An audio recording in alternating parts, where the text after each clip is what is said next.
Iba talaga nagagawa ng sining. Isipin mo dati-rati, lumilipad lang ang isip ko kakaisip ng sining.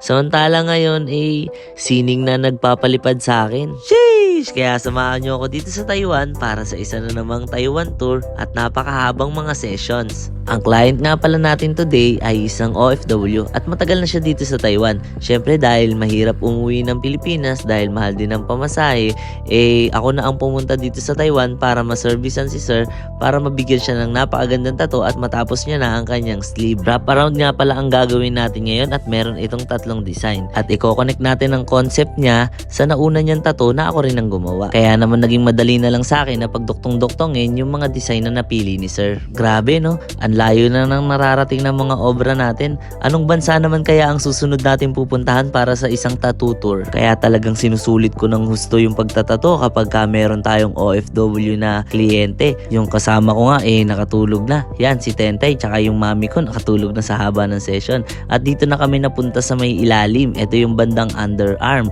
Ito medyo masakit na pero kayang-kaya naman ni sir. Ang amin nga palang session inabot ng halos 10 hours. At ang huli namin ginagawa portrait ng kanyang anak. Balita ko nga kay sir kaya daw siya pinayagan ni Mrs. na magpatato kasi sabi niya ipapatato daw niya ang portrait ng kanyang anak. So ito, dinuktungan na rin natin yung ilalim para hindi bitin. At ito na ang kinalabasan ng full sleeve ni sir.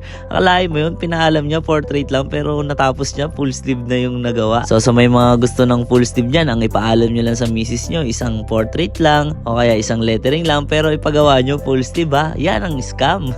Sabi ko nga kay sir ang susunod niyang ipaalam, ipatato naman niya yung portrait ng Mrs. niya tapos pullback yung makakalabasan.